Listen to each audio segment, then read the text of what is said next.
Good evening students. तो जैसा कि पिछले वीडियो लेक्चर में हमने पीएच कैलकुलेशन के बारे में डिस्कशन करा था, जिसमें मैंने आपको बताया था कि स्ट्रॉन्ग एसिड का पीएच कैसे निकालते हैं, स्ट्रॉन्ग बेस का पीएच कैसे निकालते हैं, और स्ट्रॉन्ग एसिड में भी हमने दो पार्ट कंप्लीट करे थे। जैसे कि एक तो HCl वाला पार्ट, जिसको हम लोग मोनोप्रोटिक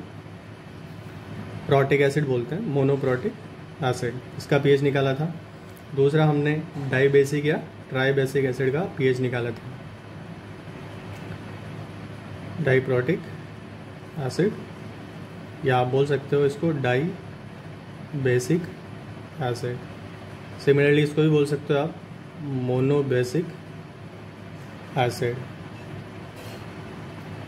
तो इनका हमने पीएच निकालना सीख लिया था। इसी प्रकार हमने स्ट्रॉन्ग बेस का भी पीएच निकालना सीखा था। स्ट्रॉन्ग बेस में भी हमारे पास एक तो NaOH टाइप के बेसिक सॉल्यूशन थे, और एक ऐसे सॉल्यूशन है जिसमें एक से ज़्यादा OH हो। तो इसका भी हमने कर लिया और इसका भी हमने कर लिया। ठीक है, तो ये सब क्लियर हो गया होगा। अब देखो, इसके बाद अपन स्टार्ट करते हैं pH of mixture of two acids. दोनों एसिड्स का मिक्सचर अगर हम लोग ले लें, ठीक है, और ये एसिड्स जो होंगे हमारे वो स्ट्रॉन्ग एसिड है। अभी स्ट्रॉन्ग एसिड की ही बात कर रहे हैं हम लोग। तो देखो, हमें क्या करना है, पहले आप समझो इस बात को। जैसे दो स्ट्रॉन्ग एसिड है, सपोज HCl है हमारे पास और एक है हमारे पास HNO3। दोनों ही क्या है, मोनोप्रोटिक एसिड है और दोनों ही स्ट्रॉन्ग एसिड है। ठीक है, तो क्वेश्चन में जैसे हमें दिया रहेगा कि जैसे इसका 100 ml और 0.1 मोलर, 0.1 हमने इसके 100 ml 0.2 मोलर में ऐड करा।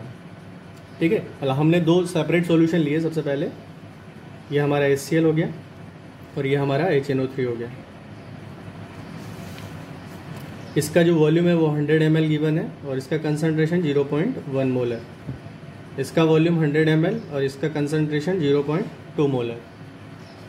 ठीक है, अब दोनों को अगर हम लोग मिक्स कर दें, है ना, आफ्टर एडिशन, दोनों को ऐड कर दें या दोनों को मिक्स कर दें, तब एक नया सॉल्यूशन बन जाएगा, है ना। वो भी एसिड ही होगा, क्योंकि दोनों एसिड हैं, एसिड ही हैं। ये भी एसिड है और ये भी एसिड है, तो सॉल्यूशन का नेचर भी क्या होगा, एसिड ही होगा। ठीक है ना। तो देखो, क्या अप्रोच तुम्हें काम में लेनी है। आपको सबसे पहले फर्स्ट ऑफ ऑल आपको मिलीमोल्स निकालने हैं ना। जैसे कि मैं HCl के मिलीमोल निकाल रहा हूँ, है ना, millimole of HCl, millimole of HCl। तो मिलीमोल कैसे निकाले जाते हैं बताओ। कोई फॉर्मूला बताया था मैंने, मोलरिटी और मोल्स को रिलेट करने वाला। Molarity is equal to mole divided by volume. तो ये जो मोल हैं वो कैसे निकालेंगे, मोलरिटी और वॉल्यूम को मल्टीप्लाई करके। ठीक है, अगर m इंटू वी करें तो ये क्या दे देगा हमें, मोल्स। ठीक, अब ये मिली मोल्स का क्या चक्कर है। देखो, मिली मोल का चक्कर ये है कि जनरली हमें क्वेश्चन में मिलीलीटर में ही वॉल्यूम गिवन रहता है ना। तो मिलीलीटर में होता है ना अगर वॉल्यूम, तो मोलरिटी और वॉल्यूम को मल्टीप्लाई करते हैं तो मिली मोल्स मिलता है। जैसे कि मैं ये बोल सकता हूँ कि एक मोल में 10 की पावर 3 मिली मोल्स होते हैं।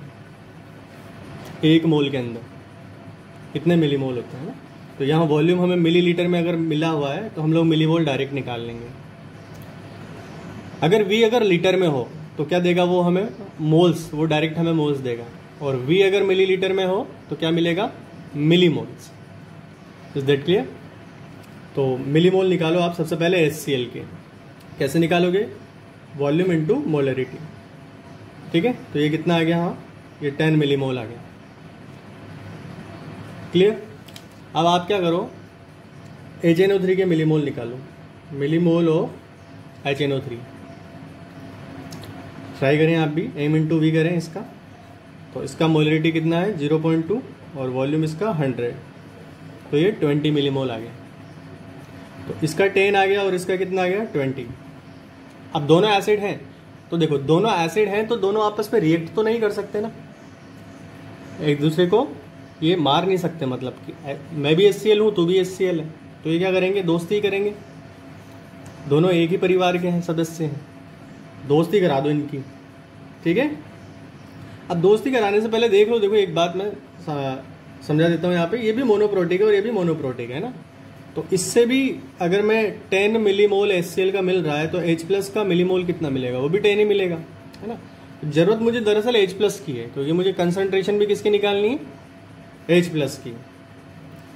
तो HCl में से जो H+ है, HCl का जो H+ है मेरे पास वो कितना है, HCl से जो H+ बनेगा, एक ही H है इसके पास, तो भी 10 ही बन जाएगा, 10 मिलीमोल। और HNO3 के पास भी कितना H है, उसके पास भी एक ही H है, तो HNO3 ये बन जाएगा 20 मिलीमोल। ये बात समझ में आई। देखो कैसे करा मैंने, ये 10 मिलीमोल था तो एक ही H देगा, तो यहाँ भी मैंने 10 लिखा। ये 20 मिलीमोल था, इससे भी एक ही H प्रोड्यूस हो रहा है, यानी कि 20, है ना। सिमिलर मोल कंसेप्ट में जैसे करते थे, ठीक है। ये 10 है तो ये भी 10 बनता है, 20 है तो ये भी 20 बनेगा। क्लियर? और समझा देता हूं मैं आपको, अगर नहीं आई हो बात समझ में। देखिए जैसे HCl gives H+ and Cl-, तो HCl के मिलीमोल्स जो हैं, मिलीमोल ऑफ HCl कितने निकाले हमने, 10। तो ये पूरा खत्म हो जाएगा चूंकि स्ट्रॉन्ग है, तो ये भी 10 और ये भी 10, तो इस तरीके से 10 आया। आगे बात समझ में। इसी तरीके से HNO3 के लिए करा मैंने, H+ और NO3-। तो HNO3 के मिलीमोल कितने निकाल लिए थे मैंने, 20। तो क्या होगा, 20 है, ये भी स्ट्रॉन्ग है, तो ये खत्म हो जाएगा, ये भी 20 बनेगा और ये भी 20 बनेगा, ठीक है। तो अब क्या करना है, देखो अब टोटल H+ निकालना है हमें, टोटल मिलीमोल ऑफ H+। तो 10 + 20 कितना हो गया, ये 30, ये मिलीमोल आ गया। अब हमें चूंकि pH निकालना है, तो pH के लिए हमें क्या जरूरत है, H+ का कंसंट्रेशन जो फाइनल है या जो टोटल है। तो H+ कंसंट्रेशन के लिए मैं क्या करूंगा, millimole of H+ total divided by total volume. देखो दोनों सॉल्यूशन को मैंने मिक्स करा था, एक 100 ml था और दूसरा भी 100 ml था, तो टोटल वॉल्यूम कितना हो जाएगा बताओ, 200 ml। टोटल वॉल्यूम हो गया 200 ml और मिलीमोल कितने आए, 30। तो H+ का कंसंट्रेशन आ गया हमारे पास 3/20, ये कंसंट्रेशन आ गया, ठीक है। देखो यहां मैंने ऊपर मिलीमोल लिखा है, तो नीचे वॉल्यूम भी मैंने मिलीलीटर में ही ले लिया है ना। तो ये अगर मिलीमोल में है ना फ्रेंड्स, तो ये भी आपका मिलीलीटर में चलेगा। अब इसको यहाँ लीटर बनाने की जरूरत नहीं है, जैसे आपने फॉर्मूला क्या पढ़ा था, मोल divided by volume in litre, ये देता है हमें कंसंट्रेशन। लेकिन अगर मिलीमोल में मैं काम कर रहा हूं तो मुझे वॉल्यूम भी मिलीलीटर में ही लिखना पड़ेगा यहाँ पे, ठीक है। तो 3/20 आ गया मेरा। अब pH निकालना है मुझे, तो pH के लिए क्या फॉर्मूला है अपना, नेगेटिव लॉग ऑफ H+ का concentration, negative log of 3/20, correct. अब इसको सोल्व कर लो। देखो इसको मैं लिख सकता हूँ log 20/3, है ना। ये जो नेगेटिव था, लॉग की प्रॉपर्टी आप लोग जानते हो, ये रेसिप्रोकल हो जाएगा तो माइनस का प्लस हो जाएगा यहाँ पे, ठीक है। तो आगे सोल्व कर लो, log 20 माइनस log 3। log 20 कैसे निकालोगे, log 2 इंटू 10 करके। log 3 का वैल्यू बताओ कितना होता है, 0.48। इसको भी सोल्व कर लेता हूँ मैं, log 2 plus log 10 minus 0.48। log 2 की वैल्यू बताओ जरा क्या आएगी, 0.3, और log 10 की 1। तो 1.3 माइनस 0.48, 1.3 माइनस 0.48 क्या हो जाएगा, इसका आंसर बताओ। इसको आप लोग कर सकते हो। तो ये हमारा जो है फाइनल आंसर आ जाएगा 0.82, 0.82, ठीक है। तो ये समझ में आ गया सबको किस तरीके से मैंने करा। देख लो इसको एक बार, आप इसको रिवर्स में जाके देख सकते हो किस तरीके से मैंने इसको करा था।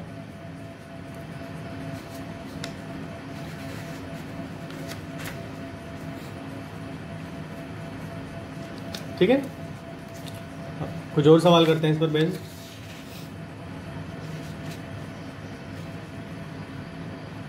क्वेश्चन है, calculate pH of a mixture having 100 ml 0.1 molar HCl and 400 ml 0.1 molar H2SO4। ये क्वेश्चन है हमारे पास में। दो सॉल्यूशन गिवन है, एक तो HCl का गिवन है और दूसरा H2SO4 का गिवन है। ठीक है, अब देखो दोनों एसिड हैं, दोनों एक दूसरे को नहीं मारेंगे, दोनों एक दूसरे के दुश्मन नहीं है, दोस्त हैं, गले लग जाएंगे ये। तो वापस मेरे पास तरीका वही है, मैं इनके वैल्यूज लिख देता हूँ यहाँ पे। H2SO4 का भी वैल्यू मैंने लिख दिया। ठीक है ना, क्या करना है आपको, यहाँ से HCl के मिलीमोल निकालो। सबसे पहले मिलीमोल, बताओ क्या आएगा, 100 × 0.1 यानी कि 10। तो H प्लस के मिलीमोल कितने आ जाएंगे, वो भी 10 ही आ जाएंगे। ठीक है, इसमें कोई दिक्कत नहीं है। अब H2SO4 की बात करते हैं। देखो H2SO4 के मिलीमोल निकाले मैंने, H2SO4 के मिलीमोल 400 × 0.1 यानी 40। तो अब इससे जो H प्लस मिलेगा वो बताओ 40 मिलेगा या कुछ और मिलेगा, बताओ, आंसर करो आप खुद। तो देखो H2SO4 इस तरीके से लिख लिया करो आप, है ना, 2H प्लस SO4 - 2। तो ये 40 मिलीमोल है, तो ये पूरा खत्म हो जाएगा क्योंकि ये स्ट्रॉन्ग है। तो 40 से ये 2 टाइम्स मिल रहा है, यानी कि 80 मिलीमोल मिलने वाला है हमें। SO4 तो 40 मिलेगा क्योंकि इसका तो कोफिशिएंट 1 ही है। तो इससे जो H प्लस मिला मुझे, वो मिला 80 मिलीमोल। अब मुझे क्या करना है, दोनों को ऐड करना पड़ेगा ना। Total millimole of H plus कितना हो गया, 90। H प्लस का कंसंट्रेशन निकालना है मुझे, तो मिलीमोल टोटल और टोटल वॉल्यूम। यहाँ ध्यान रखना टोटल वॉल्यूम लेना पड़ेगा आप हमें, क्योंकि दोनों मिला दिए गए हैं। टोटल जो फाइनल जो मिक्सचर है उसका वॉल्यूम कितना हो जाएगा, 500 ml, 100 एंड 400। तो वैल्यू पुट कर देते हैं 500, या 9/50। ओके, अब pH के फॉर्मूले में इसको पुट कर दो, negative log of H plus log 50/9। इसको आगे सोल्व कर लोगे या मैं करके बताऊं। log 50 यानी log 5 0.7 1.7, वो log 50 माइनस log 9। log 50 का वैल्यू निकाल लेना आप लोग। log 50 का वैल्यू होता है 1.7 और log 9 का वैल्यू हो जाएगा हमारे पास, देखो 3 का होता है 0.48। log 9 को ऐसे लिख सकते हो ना, 3 की पावर 2 यानी कि 2 × 0.48। ये log की वैल्यू निकाल तो लेंगे ना आप लोग, मैंने आपको पहले बताया था 1.7 माइनस 0.97।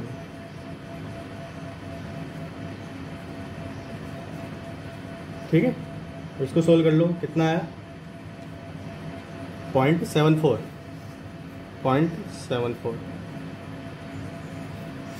देख लीजिए ना, log की वैल्यू देख लेना एक बार आप लोग कैसे निकाली मैंने। log 50 को 5 और 10 के प्रोडक्ट के रूप में मैंने कन्वर्ट कर लिया। तो log 5 का वैल्यू 0.7 होता है और log 10 का वैल्यू 1 होता है, तो वो 1.7 हो जाएगा, है ना।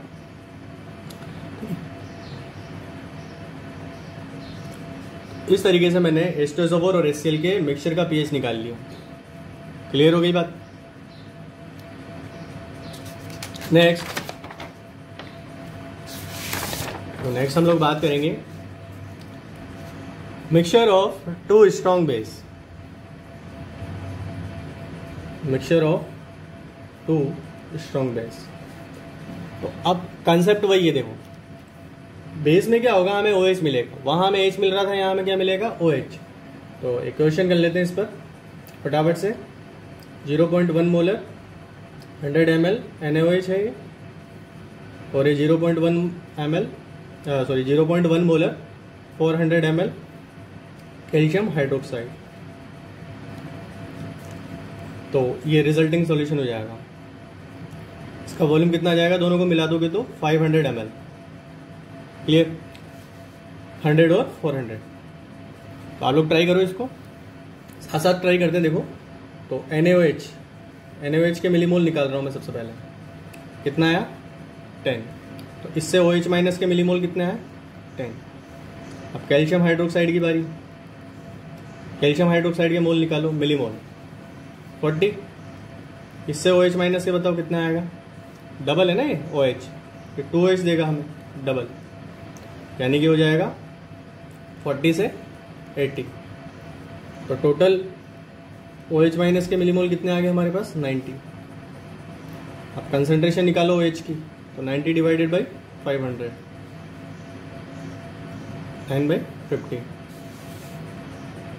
अब बताओ pH आएगा या POH निकलेगा सबसे पहले। तो सबसे पहले तो POH निकलेगा, क्योंकि OH हमें पता है, तो नेगेटिव लॉग ऑफ OH का कंसंट्रेशन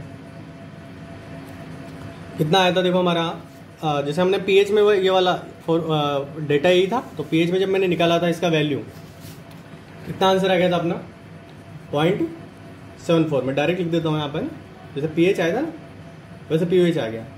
लेकिन अब सवाल में हमसे pH पूछा गया है, तो pH के लिए क्या करेंगे, 14 माइनस 0.74। ठीक है, तो ये आंसर आ जाएगा हमारा 13.26। तो स्ट्रॉन्ग एसिड के मिक्सचर की तरह ये स्ट्रॉन्ग बेस के मिक्सचर का पार्ट है ना। इसको एक बार आप खुद ट्राई करना। क्लियर, चलो नेक्स्ट टॉपिक, नेक्स्ट पॉइंट पे आ जाते हैं हम लोग। नेक्स्ट है कि अगर मान लो तुम्हें HCl दिया हुआ है और NaOH दिया हुआ है, ठीक है, मतलब स्ट्रॉन्ग एसिड दिया हुआ है और स्ट्रॉन्ग बेस दिया हुआ है, तब इनके मिक्सचर का pH कैसे निकालेंगे, है ना। हो सकता है कंडीशन ये भी हो, HCl हो, H2SO4 हो, NaOH हो, कैल्शियम हाइड्रोक्साइड हो, है ना, इनका भी मिक्सचर हो, तब इनका pH कैसे निकालेंगे। तो देखो फ्रेंड्स, घबराने की कोई ज़रूरत नहीं है इसमें, कुछ नहीं करना, कंसेप्ट वही है। यहाँ से H+ आएगा, यहाँ से भी H+ आएगा, यहाँ से OH माइनस आएगा, और यहाँ से क्या आएगा, OH माइनस। ठीक है, अब देखो, अब एक एसिड है और एक बेस है। तो एसिड बेस तो क्या होते हैं, दोस्त होते हैं, दुश्मन होते हैं। तो ये एक दूसरे का दुश्मन होते हैं। तो एसिड बेस रिएक्ट करेंगे हमेशा। तो जो आपका H आया ना और जो आपका OH आया, उनको रिएक्ट करा दो। H और OH रिएक्ट करके क्या करा देते हैं, पानी बना देते हैं। तो एक खत्म हो जाएगा और एक बच जाएगा, है ना। भाई जो ज़्यादा होगा, जैसे मान लो H 100 है ना, मान लो, मैं फॉर एग्जांपल बताता हूँ, ये 100 है और ये 200 है सपोज। तो जब ये रिएक्ट करेंगे तो पूरा खत्म हो जाएगा और ये कितना बच जाएगा, 100। तो सॉल्यूशन में हमारे पास क्या रहेगा, OH। तो यहाँ से OH मिलेगा और मैं POH निकाल लूंगा, देन pH फाइंड आउट कर लूंगा। इसका रिवर्स भी हो सकता है कि ये खत्म हो जाए और ये बच जाए, है, और डाटा पे डिपेंड करेगा। तो देखते हैं, एक क्वेश्चन लेते हैं।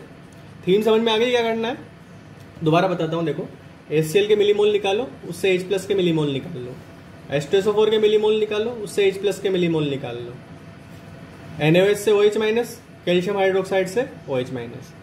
अब देख लो कौन ज्यादा है ना, क्योंकि रिएक्ट करेंगे, ये जुड़ेंगे नहीं, दोस्त नहीं है, दुश्मन है, नफरत करते हैं एक दूसरे से। तो जो ज्यादा होंगे, जिनके नंबर ज्यादा होंगे, वो जीत जाएंगे, और सॉल्यूशन का नेचर वही हो जाएगा जो जीता है। जैसे मान लो OH जीत गया, तो सॉल्यूशन का नेचर बताओ क्या होगा, बेसिक। और मान लो H+ जीत गया, तो सॉल्यूशन का नेचर एसिडिक। तो ऐसे नेचर प्रेडिक्ट भी कर सकते हैं ना आप। जैसे क्वेश्चन आ जाता है कई बार कि ये मिक्सचर है, इसका नेचर प्रेडिक्ट करो, तो इसी तरीके से करना रहता है वो। तो एक क्वेश्चन ले लें इस पर। थीम समझ में आ गई होगी, कंसेप्ट समझ में आ गया होगा आप लोगों को। एक क्वेश्चन ले लेते हैं इस पर। देखो क्वेश्चन है हमारे पास, एक HCl है कंटेनर, 100 ml 0.1 मोलर, ठीक है। H2SO4 100 ml 0.1 molar, NaOH 100 ml 0.2 molar, ठीक है। एक और ले लेता हूँ मैं कैल्शियम हाइड्रोक्साइड। देखो इसी क्वेश्चन में मैंने बहुत सारे सॉल्यूशन ले लिए हैं ना, तो इसी से कॉन्सेप्ट पूरा क्लियर हो जाएगा। ये भी मैं ले लेता हूँ 100 ml और 0.1 मोलर। ठीक है, अब क्या करना है, यहां से मिलेगा मुझे HCl और HCl से मिलेगा मुझे H+। बस HCl बताओ कितना है, मिलीमोल निकाल रहा हूँ फ्रेंड्स मैं वापस। हमेशा ध्यान रखना मिक्सचर वाले सवाल कोई से भी हो, आपको मिलीमोल से ही उनको आगे करना है, क्योंकि देखो कंसंट्रेशन चेंज हो जाती है मिलाने के बाद, है ना, क्योंकि वॉल्यूम बढ़ जाता है, जो पहले कंसंट्रेशन रहती है वो चेंज हो जाती है। इसलिए हमेशा मिलीमोल्स से काम करो, क्योंकि मोल्स कंजर्व रहते हैं ना, मोल्स जो होंगे मिलाने के बाद भी परिवर्तित नहीं होंगे ना, रिएक्ट हो जाएंगे, लेकिन वो मिलीमोल्स या मोल्स के अकॉर्डिंग ही रिएक्ट होंगे। तो बात समझ में नहीं आई होगी, हाँ क्या बोल दिया है मैंने। चलो देखते हैं ना इसको एक बार। 100 × 0.1 देखो 10 आया मिलीमोल, तो H+ बताओ कितना आया, ये भी 10 आ गया, है ना। बिल्कुल इसी तरीके से एग्जाम में करना है आपको, रफ शीट में, है ना। फटाफट सवाल करना है, क्योंकि इतना टाइम नहीं होता हमारे पास। फटाफट निकालो। यहां से H2SO4 निकाल रहा हूँ फ्रेंड्स, कितना आएगा 10। ठीक है, तो H+ बताओ कितना आएगा, 10 या 20 बताओ। जो लोग देख रहे हैं 20 आएगा, क्योंकि डबल हो जाएगा ना। अब NaOH निकाल लो, कितना है 20, तो OH कितना है, ये भी 20।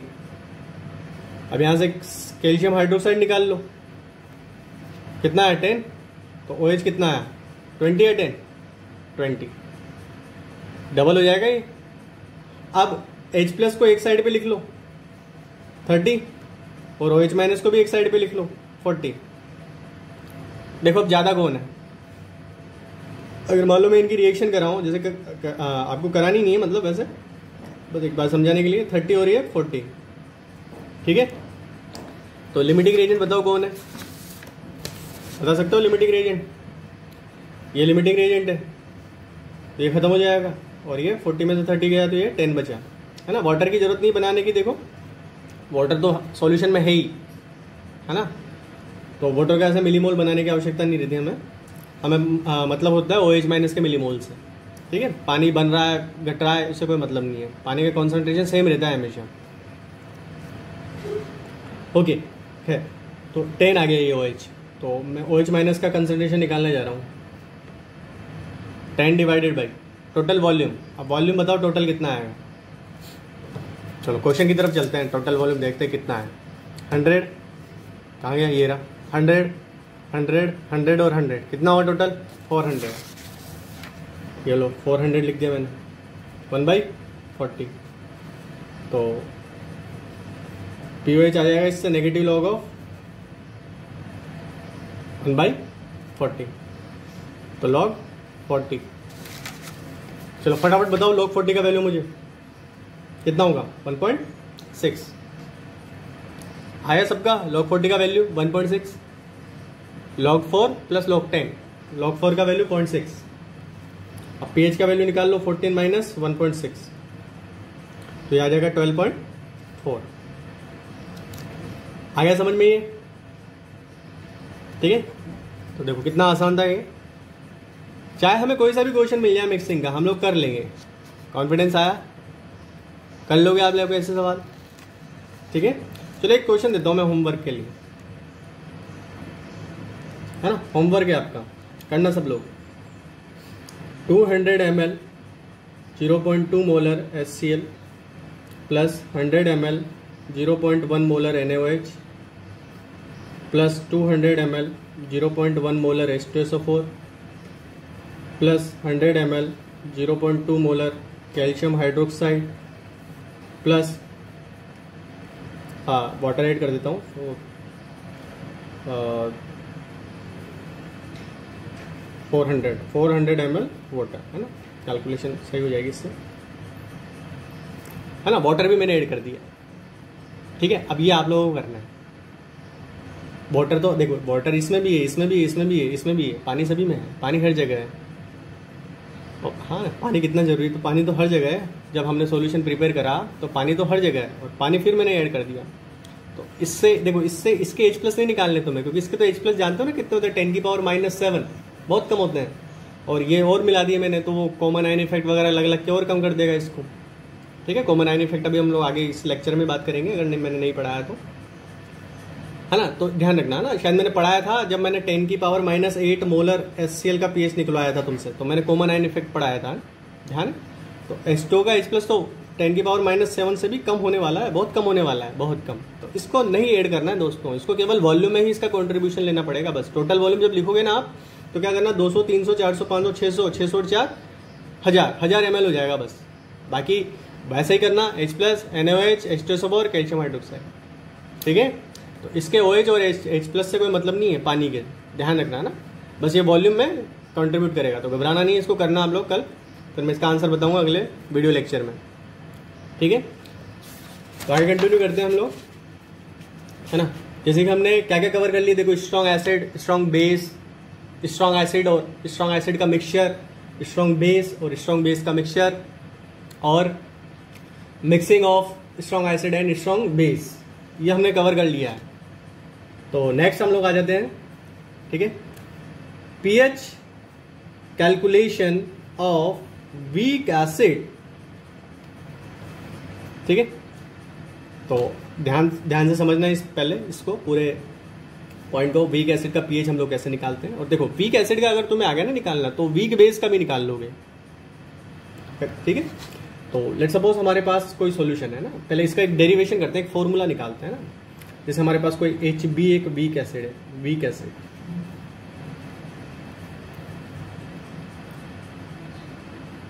ठीक है।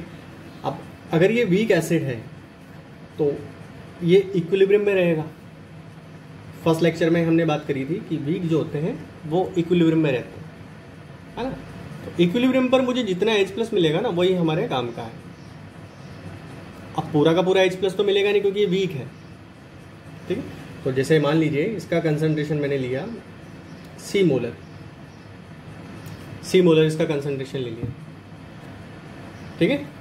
अब बताओ क्या ये पूरा खत्म होकर C बनाएगा क्या, जैसे HCl में बनाया था? तो ये नहीं, C नहीं बनाएगा ना, क्योंकि वीक है। तो क्या करना है, देखो C में से कोई X पार्ट माइनस हो गया, तो ये X बना और ये भी X बना, क्लियर। अब देखो मैं क्या कर सकता हूं, मैंने एक अल्फा का फॉर्मूला तुम्हें बताया था। अल्फा क्या होता है, डिसोशिएटेड मोल्स या dissociated concentration upon total concentration, जो मैंने ली हुई है। तो अल्फा क्या हो रहा है, यहाँ से अल्फा हो रहा है हमारा, या एक्स जो हमारा हो रहा है वो क्या हो रहा है, C अल्फा, है ना। तो मैं इसको रिप्लेस कर देता हूँ डायरेक्ट अल्फा की फॉर्म में, आसानी रहेगी आगे फॉर्मूला याद करने में भी, C अल्फा। तो मैं अगले क्वेश्चंस में जब आगे क्वेश्चन बताऊंगा तो उसमें डायरेक्ट C अल्फा करूंगा ना, एक्स ना करके, तो इसमें डायरेक्ट मुझे अल्फा मिल जाएगा ना, वरना पहले एक्स मिलेगा फिर x/c करूंगा देन अल्फा मिलेगा। तो मैंने डायरेक्ट अल्फा की फॉर्म में ही लिख लिया इसको। दोनों तरीके सही हैं, आप C-x करके भी कर सकते हो, C-c अल्फा करके भी कर सकते हो। तो ये C अल्फा बना और ये C अल्फा बना, ठीक है। अब देखो ये वीक एसिड है, तो वीक का एक इक्विलिब्रियम होता है ना, इक्विलिब्रियम कांस्टेंट कैसे निकालते हैं हम लोग, प्रोडक्ट के कंसंट्रेशन अपॉन रिएक्टेंट के कंसंट्रेशन, इक्विलिब्रियम वाले। तो वैल्यू पुट करो C अल्फा और C अल्फा, तो ये आ जाएगा हमारा, देखो C यहाँ से मैं कॉमन ले लेता हूँ ना, तो 1 अल्फा बचेगा और एक C गायब हो जाएगा, समझ गए, अल्फा² C 1 अल्फा। ये जो इक्विलिब्रियम कांस्टेंट है इसको हम लोग एसिड के लिए, वीक एसिड के लिए K बोल देते हैं, K, है ना, बस वही इक्विलिब्रियम कांस्टेंट को K बोल दिया। तो K का मतलब लिख लो क्या होता है, डिसोसिएशन कांस्टेंट फॉर एसिड, या ionisation constant for acid, K, ये होता है हमारा K, ठीक है। तो यहां तक डेरिवेशन समझ में आ गया, देख लो इसको।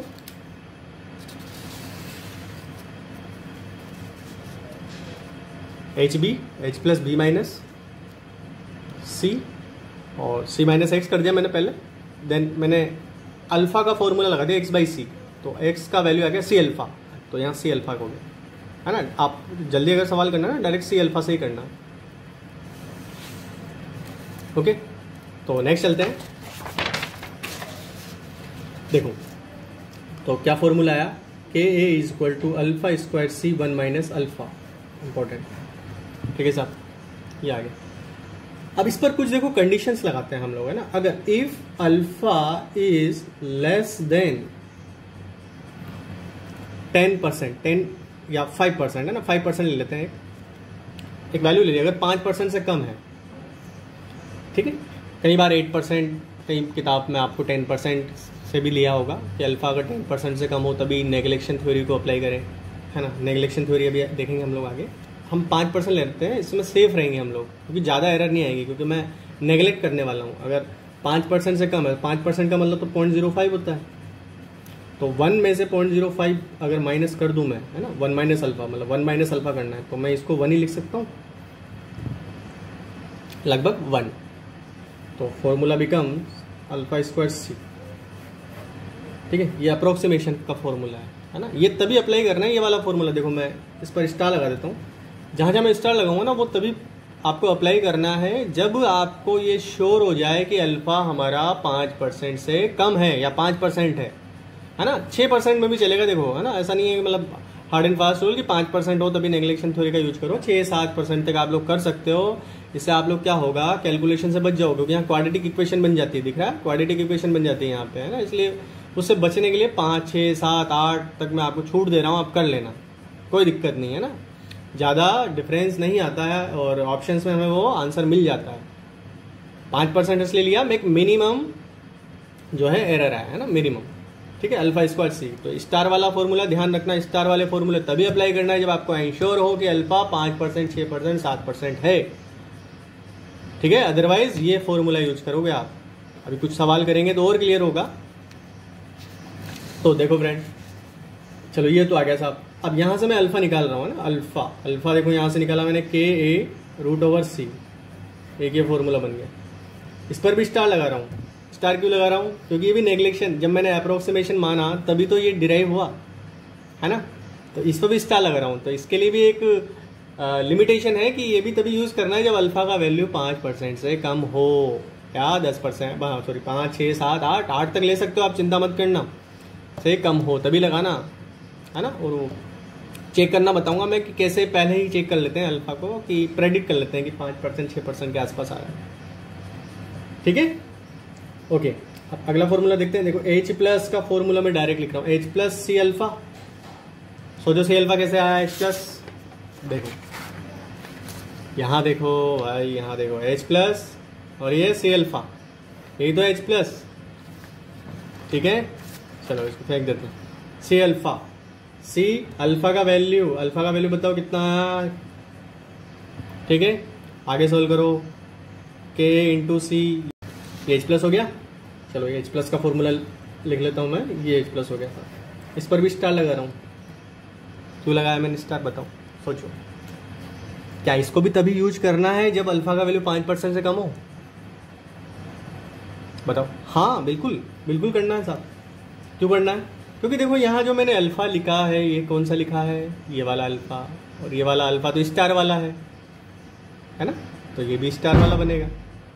समझ में आ गई बात। तो 3 फॉर्मूले साहब तभी लगाना जब अल्फा का वैल्यू कम हो, 5%, 6% के आसपास हो। बाकी ये फॉर्मूला जो ऊपर वाला है, इस पर स्टार नहीं है, जिंदाबाद है, ये हमेशा चलेगा, है ना। अच्छा, एक सवाल आ रहा होगा ना कि हम तो सर यही लगा लेंगे हमेशा, दिक्कत ही नहीं है, हमें टेंशन ही नहीं है, ये वाला लगा लेंगे, कोई परवाह नहीं है, ये तो हमेशा आंसर सही देगा। लेकिन साहब सही तो देगा, लेकिन आप सोचो कि अगर अल्फा 5-6% से कम है और आप ये लगा रहे हो तो आपका टाइम वेस्ट हो रहा है ना उसमें। क्वाड्रेटिक इक्वेशन बनेगी यहाँ से, क्वाड्रेटिक, और क्वाड्रेटिक में देखो थोड़ा टाइम तो लगता है सॉल्व करने में। तो ऐसे मान लो, सपोज आप ऐसे सोचो कि 10 सवाल, मान लो 10 सवाल है ना, 10 सवाल में से केवल 1 या 2 सवाल होते हैं जिसमें अल्फा का वैल्यू 20%, 30% देगा वो। अदरवाइज आप शीट या डीबीपी में सवाल करोगे ना, तो अल्फा का वैल्यू आपको 5, 6, 7, 8% मिलेगा। तो कई बार आप क्वाड्रेटिक से बच रहे होगे ना, इसलिए मैं बता रहा हूँ, है ना। समझ में आ गई बात, है ना। तो हालांकि लगा सकते हो, ये हमेशा ट्रू है, हमेशा ट्रू है, लेकिन ये टाइम कंज्यूमिंग है, ठीक है। तो अब वो चेक करने का तरीका ही मैं बताऊंगा कि 5%, 6% चेक कैसे करना है साहब, ठीक है। उसके लिए तरीका बता देता हूँ मैं, ट्रिक, ठीक है। तो देखो ट्रिक है कि कैसे चेक करें, how to check, how to check कि अल्फा इज लेस देन 5%। कैसे चेक करें साहब, ये तो निकालना पड़ेगा, और निकाल लेंगे तो फिर काम ही हो जाएगा, फिर टेंशन ही नहीं। तो निकालना नहीं है हमें, बस चेक करना है, ठीक है। तो कैसे चेक करेंगे, देखो आप लोग क्या करना, जो के होता है ना सॉल्यूशन का, उसमें सी का भाग दे देना, ठीक है, के अपॉन सी। अगर ये वैल्यू आपकी 25 इंटू 10 की पावर -4, के बाई सी की वैल्यू 25 इंटू 10 की पावर माइनस क्या लिखा मैंने 4 से क्या आ जाए, छोटी आ जाए, स्मॉल, इसके बराबर भी आ जाए तब भी चलेगा, छोटी है स्मॉल आ जाए, तो यू कैन अप्लाई, देखो यू कैन अप्लाई स्टार वाले फॉर्मूला, स्टार वाले फॉर्मूले आप अप्लाई कर सकते हो। अगर ये बैठ रहा है 25 इंटू, ध्यान से सुनो, 25 इंटू, बोलो एक बार, 25 इंटू 10 की पावर -4 से क्या आ रही है, कम। मैंने देखो ये पूरा कहीं से मैंने मतलब ये ऐसा नहीं है कि अपने मन से बोल रहा हूँ, ये वाली चीज़ ये मैथमेटिकली मैंने सोल्व करा, उससे ये ट्रिक बनाया है कि अगर आप के बाई सी को पहले ही चेक कर लोगे ना तो आपको पता चल जाएगा कि कब कब स्टार वाले लगा लेंगे, ठीक है। अब देखो 25 एक हार्ड एंड फास्ट नहीं है, मतलब मैं फिर कह रहा हूँ कि 25 5% को रिप्रेजेंट करता है। देखो 5 का स्क्वायर 25 होता है ना, तो 6 का स्क्वायर क्या होगा 36, तो 36 भी आ जाए तब भी चलेगा। 7 का स्क्वायर क्या होता है 49, तो 49 आ जाए तब भी चलेगा, है ना, स्टार वाले फॉर्मूले। 7-8% तक आप कर सकते हो। अच्छा 8 का स्क्वायर बताओ 64, तो 64 इंटू 10 की पावर -4 आ जाए, है ना, तब भी आप स्टार वाले लगा सकते हो ना यार, समझ रहे हो मेरी बात, ठीक है। लेकिन 10%, 20% ये आ जाए तब मत लगाना, है ना। तो 25, देखो क्या क्या ध्यान रखना है, 25 मतलब 25 भी चलेगा, मतलब यूँ समझ लो आप कि जैसे 7% 49 होता है, तो यानी 50, मतलब 50 तक वैलिड है। 25 भी मतलब आप तो ये वाला वैल्यू ले लो, है ना। देखो 25 इसलिए कर दिया है, 5% बहुत कम एरर रह जाती है ना, 50 कर देता हूँ, मतलब लगभग 7% तक आप लोग नेग्लेक्शन थ्योरी, यही नेग्लेक्शन थ्योरी है। नेग्लेक्शन थ्योरी का मतलब 1 माइनस अल्फा को 1 लिखना, यही क्या है नेग्लेक्शन थ्योरी। और ये कब होता है, जब अल्फा का वैल्यू 5%, 6%, 7% होता है।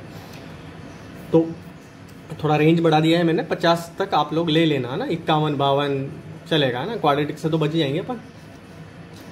समझ में आ गई मेरी बात। चलो अब सवाल करते हैं, देखो सवाल करेंगे और ज़्यादा क्लियर हो जाएगा आप लोगों को, है ना। तो मैं क्वेश्चन कर देता हूँ सबसे पहले कि calculate pH of 0.1 molar acetic acid, और के वैल्यू इसका गिवन है हमें 10 की पावर -5। बड़ा आसान सा सवाल है।